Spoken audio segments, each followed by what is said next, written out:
Hindi nagpaawat ang kampo ng bilyonaryong gambling kingpin na si Atong Ang, matapos siyang akusahan bilang utak sa likod ng pagkawala ng 12-dosenang sabungero.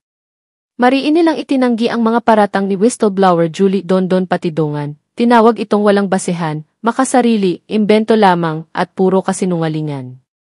Inilarawan pa nila si Patidongan bilang isang master manipulator. Narito ang panayam kasama ang legal counsel ni Atong Ang na si Attorney Gabby Villarreal. Attorney, salamat po at nakasama namin kayo ngayong gabi. Magandang gabi, Pinky. Magandang gabi rin po sa inyong mga manonood. Salamat sa pag-imbita sa amin ngayong gabi. Alam niyo po, binalikan ko kung kailan nagsimulang lumutang ulit tong issue ng mga nawawalang sabungero. Sa pagkakaalala ko, around June pa ito. Kaya halos 2 buwan na itong laman ng mga balita. At bukod sa reklamo noong July 3 na isinampa ni Ginoong Atong laban kina Julie Dondon Patidongan at isang alias na Brown sa Mandaluyong City Prosecutor's Office tungkol daw sa pangingikil, parang wala namang reaksyon galing sa kanila. Walang tagapagsalita, walang abogado na humarap para kay Ginoong Atong Ang. Bakit ngayon lang po? Well, nakausap ko na si Ginoong Ang. Nagkaroon kami ng mahabang pag-uusap tungkol sa samut-saring paratang at paninirang ipinupukol sa kanya at sa kanyang pamilya. Kinausap ko rin ang pamilya niya. Sa tingin ko mga 2 linggo na ang nakalilipas noon, mga bandang dulo ng Hulyo. Baka mga huling linggo ng Hulyo. Tama ka, mga katapusan ng July, pasensya ka na. Mga 2 linggo na gaya ng sinabi ko. At sa panahon na yon, nag-usap kami. Kinausap ako ng pamilya niya kung maaari raw ba akong tumayong abogado niya. Sabi ko, higit pa doon. Naniniwala ako sa kanyang pagiging inosente. At hanggang sa mga oras na to, habang nakaupo ako rito, ipinaglalaban ko ang paniniwala kong inosente si Ginoong Atong Ang sa lahat ng ibinibintang sa kanya at sa kanyang pamilya. Naniniwala ako na isa itong malupit at di makatarungang pag-uusig kay Ginoong Ang at sa kanyang pamilya. Maayos at napakabuti ng kanilang pamilya. Attorney, kayo po ba ay kaibigan ng pamilya? O dati na po kayong nakatrabaho nila? Hindi pa po. Mga 3 o 2 linggo pa lang simula ng una kaming magkakilala.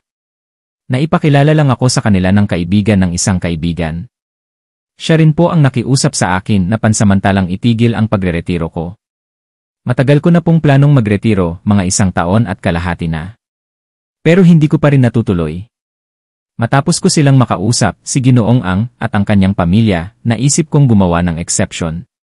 At ngayong gabi, inuulit ko, mula noon hanggang ngayon ay naniniwala akong inosente si Ginoong Atong Ang sa lahat ng mga paratang na ibinabato laban sa kanya. Attorney, 2 linggo pa lang po kayong magkakilala. Ano ang nagpakumbinsi sa inyo Nasa para maniwala? Nasa 2 o 3 linggo. Nasa 2 o 3 linggo na. Ano ang nagpakumbinsi sa inyo na inosente siya? Well, sa harap ng kanyang pamilya, ikinuwento niya sa akin ang buong pangyayari. Hiniling ko na ikwento nila mula sa simula, mula sa pagkabata niya hanggang sa pagpasok niya sa industriyang ito. Habang kami naghahapunan, nakilala ko kung paano siya lumaki, anong klaseng buhay ang pinagdaanan niya. Sa palagay ko, yon ay naging isang taos-pusong pag-uusap na nagpatibay sa paniniwala ko noon at gaya rin ng paninindigan ko ngayon, na inosente si Ginoong Atong Ang sa mga ibinibintang sa kanya.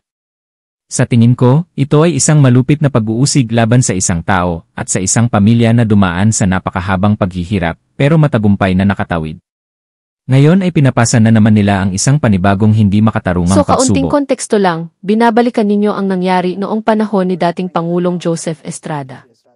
Ayoko na pong balikan pa yan ng detalyado, pero opo, na-review ko rin po yan noong kinausap ko si Ginoong Ang at ang kanyang pamilya ilang linggo na ang nakalilipas. Kailangan ko rin kasi ng kaunting background. Sige po, kulang na rin sa oras para himain pa yan.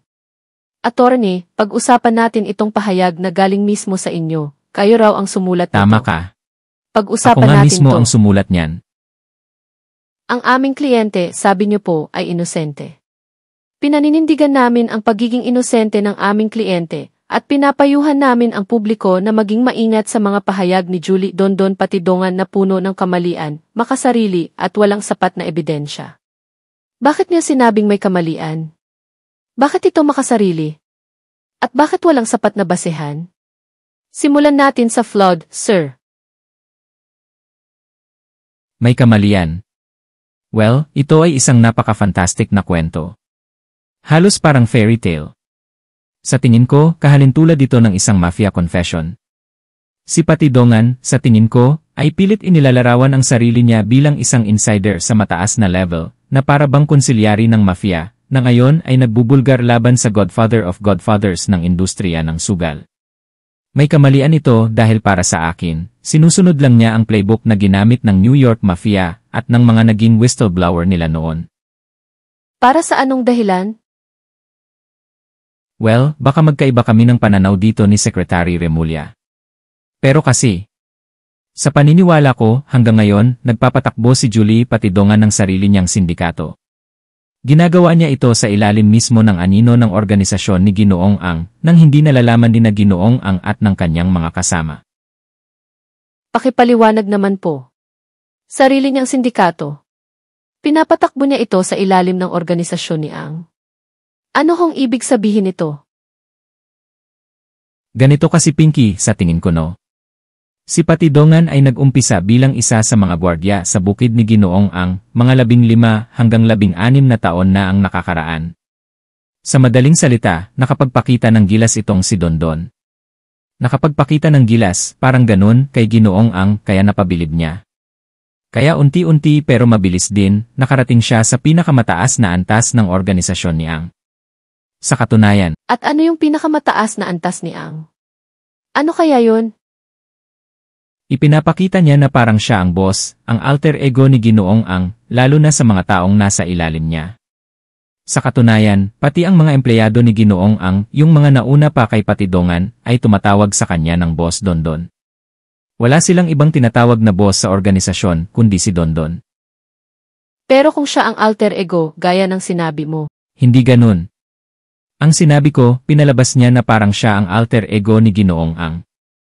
Itinataboy niya, inaalis niya ang sinumang sumusubok lumapit kay Ginoong Ang. At nagtagumpay ba naman siya? Sobrang nagtagumpay siya. Sino-sino na ba ang mga napaalis niya? Kaya nga ang tawag ko sa kanya ay Master Manipulator. Master Manipulator ang tawag ko sa kanya. Okay, sige na. Makasarili. At may sariling Makasarili siya haka-haka. dahil sinusubukan niyang bumuo ng isang kwento na papabor lamang sa kanya. Para makaiwas siya sa pananagutan, mailigtas ang sarili sa mga maliliit na operasyon at mga sindikatong gawain na ginagawa niya nang hindi nalalaman ng mga nakakataas sa kanya. Gaya ng... Alam mo naman, si Dondon na ang akala ay alter ego ni Ginoong Ang, ay kinokontrol at minamanipolyo ang mga available na negosyo at kumikita sa antas na mas mababa sa tinatawag nating ownership level ng buong operasyon. Kaya kailangan niyang patakbuhin ang mga farm, ang mga sabungan sa Laguna, sa Maynila, sa Batangas. Lahat ng ito ay nasa ilalim ng kontrol ni Dondon. Si Ginoong Ang, na dati siya mismo ang humahawak sa mga ito, ay nagpakakampante na lang at inisip na, nandyan naman si Dondon, kaya na niya yan. Kaya ang inisip niya, ako, si Ginoong Ang, ay tututok na lang sa mga pangkaraniwang kailangan ng negosyo. Tulad ng pakikipag-cocktail sa mga investors. Okay. Pagpupromote ng mga konsepto ng sugal na sinusubukan niyang i-innovate. Kaya lahat ng iba pang natitirang operasyon ay nasa kamay, mata, at tenga na ni Dondon. At hindi ba ito alam ni Ginoong Atong Ang? Wala ba siyang kaalam-alam dito? Wala siyang kaalam-alam dahil, boss ako nang bahala dyan. Madalas mong maririnig yan sa tuwing bumibisita si Ginoong Ang sa mga farm, halimbawa sa Lipa, isa sa mga paborito niya. Lalapitan siya ng mga tao dahil may mga problema sila, sasabihin ni Dondon, boss ako nang bahala dyan. Wala ho bang kung totoo po yung sinasabi ninyo, attorney? Wala ho bang ibang trusted person si Mr. Atong Ang para bulungan siya Dati at meron. sabihin? Dati po ay meron hanggang sa itaboy ni Dondon. Hanggang sa sila ay sipain palabas ni Dondon. Siya na mismo ang umamin, narinig ko sa panayam niyo sa kanya. Na siya raw ang pinakamalapit kay Ginoong Ang. Ilang beses niya na ring sinabi iyon sa inyong panayam. Sige, puntahan na natin ang pinakalaman ng issue.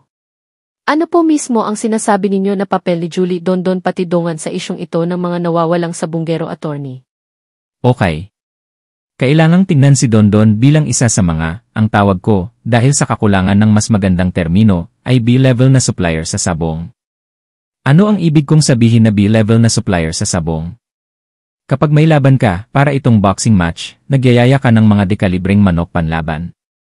May main event ka at may mga secondary card. Kaya nag-iimbita ka ng magagaling na manok para makahatak ng manonood. Si Ginoong Ang naman ang nag-oorganisa ng mga top grade at top level na breeder at supplier. Kung baga, siya yung main. Siya ang promoter. Siya ang nagpo-promote ng mga laban. Siya ang nagtutulak ng mga laban para may mapanood sa sabong. Para makapagsagawa ng derby sa sabungan. Kasi kung hindi mo ipopromote ang laban, kung hindi ka mag-imbita ng mahusay na breeder o manok, wala kang audience. Magmumukhang ordinaryong sabong lang kapag linggo. So ano pong nangyari? Paano yung sinasabi mo na B2C si Julie Dondon? Meron kang A-levels dito. Yung tinatawag nilang A-level. Sila yung batikan at sikat na mga breeder. Tapos meron kang mga B-level. Sila yung mga nag-aalaga ng manok, hindi sila kasing sopistikado ng A-level, pero meron silang manok panlaban na pinapalaki nila. Inaalagaan nila at isinasali rin sa laban. Para hindi lang kaunti ang mga laban sa isang araw. Para may buong araw na sabong na mapuno. Okay. Ngayon, si Dondon, bilang alter ego ni Ginoong Ang, ay nagawang makabuo ng sarili niyang B-level, pati sa mga manok. Diyan sa antas na yan siya kumikita ng pera. Bakit? Kasi pinapanlaban niya yung kanyang mga manok sa kahit kanino. At kung hindi siya magtagumpay sa level na yan, tinatakot niya ang ibang kalahok, sinasabing hindi na namin kayo tatanggapin sa susunod kung hindi kayo aayon sa operasyon ko. Kung gusto kong maipatalo ang grupong to, kailangang maipatalo sila. Attorney, what are you trying, ano hong ibig sabihin nito? Kung siya po ang nangunguna sa sinasabi niyong B-level, ano pong sinasabi niyo? May dayaan? Hindi. Hindi ko sinasabi na nangunguna siya sa B-level. Ang sabi niyo siya ang bumuo ng B-level na ito, di po ba? Hindi ganun. Sumali siya sa B-level na yon. Ganyan talaga sa industriya, parang sa boxing, may magagaling na prize fighters, at mayroon ding hindi ganoon kagaling. Yung undercard, parang Tama, ganun yung po, undercard, okay. di ba? Si Dondon pang undercard pa lang muna. Pero kumikita na siya ng malaki sa undercard kasi nakatutok ang lahat sa main event. O pero may sinasabi kayo na kapag hindi kayo sumunod, mayroon po kayong sinasabing ganun eh. Oo, pag hindi ka sumunod sa akin, sa sinasabi ko, hindi na kita pasasalihin dito. Ano po yung pag hindi ka sumunod? Ano ho yung mga sinasabi na kailangang sundin para? Maraming paraan para kumita sa isang laban. Okay. Isa ay ang pagkapanalo o pagkatalo. Isa pa ay ang pagbuo ng matibay na taga-suporta para sa isang partikular na linya ng mga manok. Okay. Maraming paraan para manipulahin at gawing negosyo ang sabong sa iba't ibang level. At ano ang mapapala niya sa pagiging bahagi ng tinatawag mong B-level o yung tinatawag po nating undercard? Kumbaga, meron siyang sariling subworld ng mga kalaban na siya ang may kontrol. Yung iba sa kanila maaaring makasamaan niya ng loob. At kapag nakasamaan niya ng loob, at binalaan niya na huwag gawin o ihinto ang isang bagay at hindi siya pinakinggan, makukuha niya yung gusto niyang mangyari. Attorney, ito pong subworld, ito pong B-level, dito po ba pumapasok yung mga missing sabunggeros? Sa palagay ko, oo. Sa palagay mo lang, pero Sa hindi mo palagay ko, sigurado, oo. iniisip mo Hindi lang. ko alam kung ganun niya ang totoo, Pinky, dahil wala talagang makakapagtakda ng A at B, kundi ang industriya mismo. Naiintindihan ko, sige po. Magkakaroon lang tayo ng maikling break. Itutuloy natin ang pakikipag-usap kay Attorney Gabby Villarreal pagbalik natin. Manatili lang po kayo, ito ang On Point.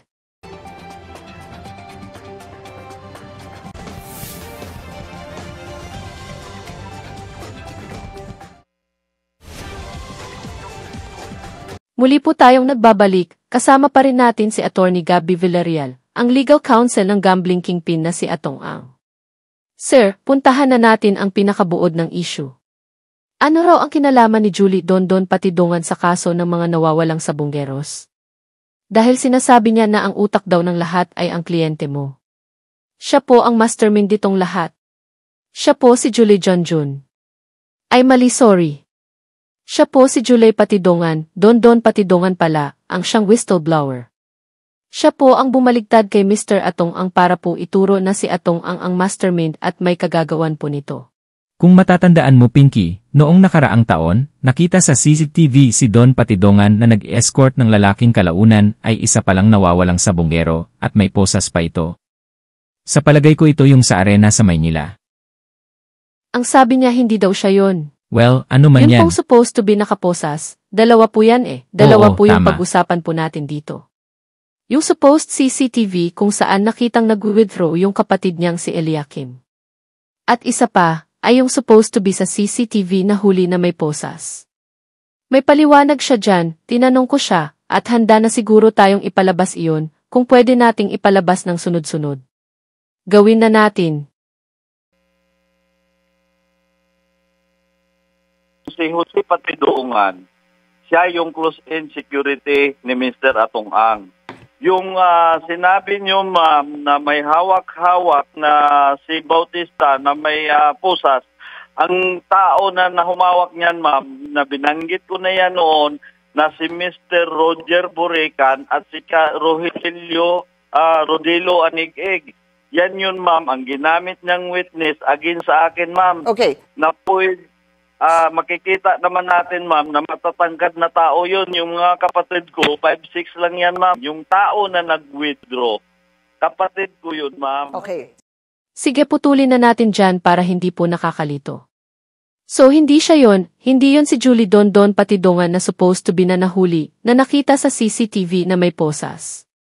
Nabanggit niya na si Roger daw yon, pasensya na pero doon sa isang pangalan ay medyo hindi malinaw. At sinasabi niya na ito ang ginagamit ni Mr. Atong Ang para labanan yung kanyang testimonya.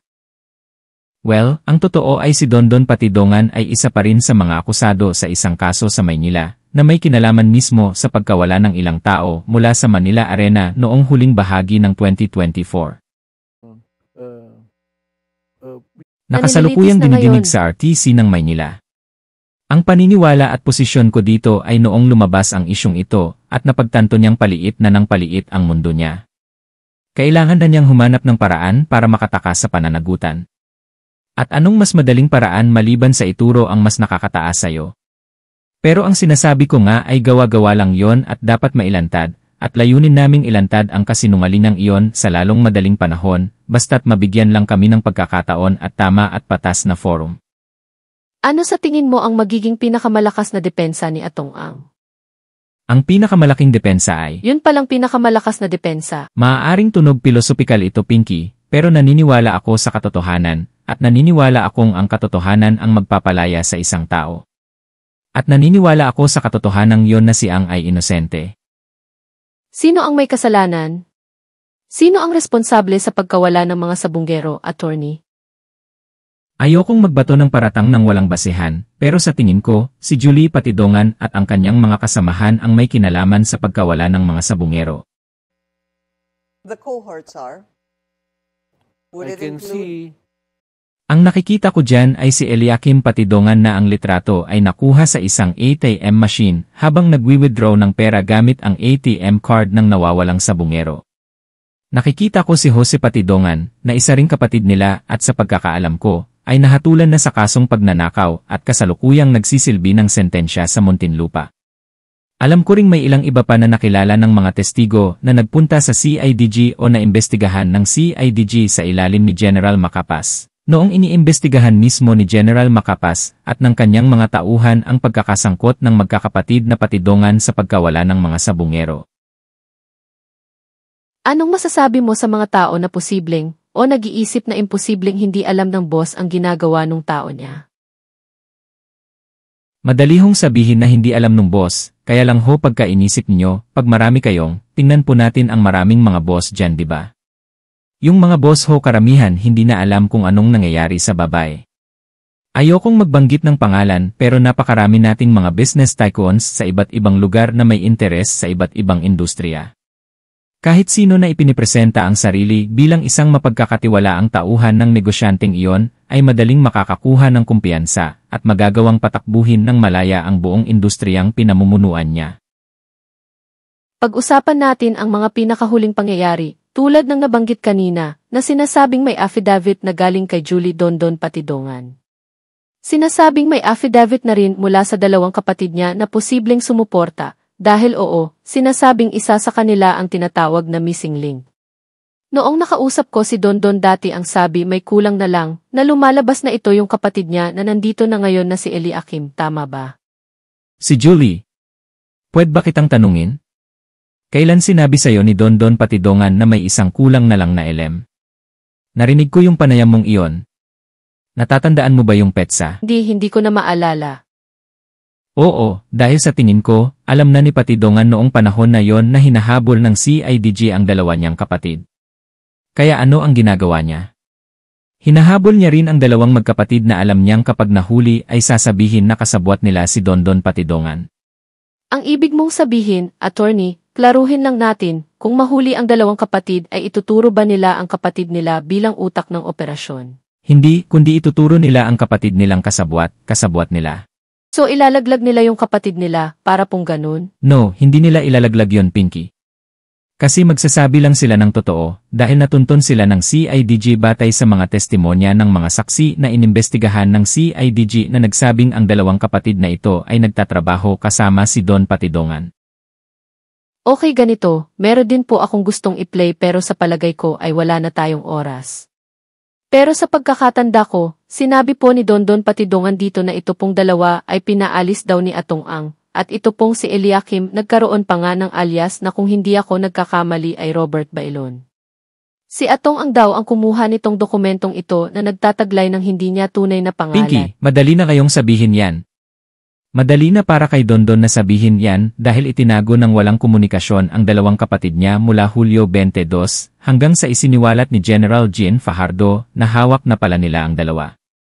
10 araw na ang nakakalipas bago sabihin yan. Attorney, pag-usapan natin yan dahil natalakay na rin natin ito sa agenda at kapos tayo sa oras. So ito pong dalawa kasi ay nahuli ng pumunta ata kasi ng July 19 sa Cambodia na ibalik ng madaling araw ng July 22. At ngayon ay sinasabi nyo na mula July 22 hanggang sa sumunod na 10 araw ay wala tayong narinig na balita sa kanila. Nakakulong sila ng walang komunikasyon. Sino ang may hawak sa kanila? At kinabukasan nang ibalik sila sa Maynila, hulaan mo kung anong nangyari, si General Macapas ay tinanggal sa pwesto. Na-interview mo siya, tinanggal siya sa tungkulin. Bakit siya tinanggal? Sabihin na natin siya na mismo ang humiling na tanggalin siya sa pwesto, kahit ano pang dahilan. Pero bakit? Bakit aalisin si General Macapas na siyang responsable sa pag-aresto sa dalawang yon? Bakit siya agad tinanggal kinabukasan? Ang natatandaan ko sinabi ni Dondon Attorney na siya pa nga ang nagbigay ng lokasyon ng dalawang kapatid niya kahit madali yung nang hotel. sabihin yan na yon, Pinky, dahil tinanggal nyo na si General Macapas. Kung hindi nila tinanggal si General Macapas, baka iba ang kwento ngayon. Okay po, gawan natin ng buod, attorney, kung okay lang. Sige lang. Yun pong sinabi ko na si Dondon Patidongan sa kanyang testimonya nitong mga nakalipas na 2 buwan. Kamakailan lang, naglabas ng preventive suspension ang Napolcom sa 12 pulis, kaugnay sa reklamong isinampa ni Dondon Patidongan, di ho ba? At iko-count ko lang ang sabi po ng hepe ay may matibay na ebidensya na nagkasala sila. Bagamat hindi nila tinukoy ang mga ebidensya, sinabi nilang may merito ang reklamo ni Patidongan. Batay yon sa mga pahayag ni Dondon Patidongan sa kanyang salaysay sa Napolcom. At ngayon naman, may isinampang reklamo ng murder at illegal detention ang ilang pamilya ng nawawalang sabunggero laban umano sa iyong kliyente at iba pa. Reklamong hindi ko pa nakikita. Ni isang pahina niyan ay hindi ko pa nakita. Ang alam ko lang ngayon ay puro sabi-sabi lang, mga sabi-sabi lamang ni Dondon Patidongan. Ang gusto ko lang sabihin, gaya rin ang sinabi ko na, maging maingat tayo sa mga sinasabi ni Dondon Patidongan dahil ang mga pahayag niya ay may pansariling interes na motibo. Mabilis na tanong, sir, may mga saksi ba si Atong Ang para suportahan ang mga pahayag niya? Sa palagay ko, meron. Okay, ano ang gusto mong iparating sa mga pamilya ng nawawalang sabungero? Naipahayag ko na ang pakikiramay ko sa kanila. Sa totoo lang, humahanga ako, Pinky, sa kanilang tiyaga at pakikibaka para sa katarungan at patas na pagtrato.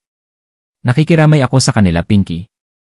Pero sa posisyon ko ngayon, ako'y nananawagan sa kanila. Wala pong kinalaman si Mr. Atong Ang sa pagkawala ng mga kamag-anak ninyo. Huling tanong, sir. Kung umabot ito sa korte, sa tingin mo ba makakakuha ka ng makatarungang paglilitis? Umaasa ako. Okay, sige, wala na tayong oras. Ang totoo, lampas na sa oras. Pasensya Maraming ka na. salamat po sa inyong Paumanhin, oras. Pinky. Hindi nyo kasalanan, sir. Una pa lang kitang nakausap. Salamat sa iyong oras. Na-appreciate ko po. Maraming salamat kay Attorney Villarreal at iyan ang On Point.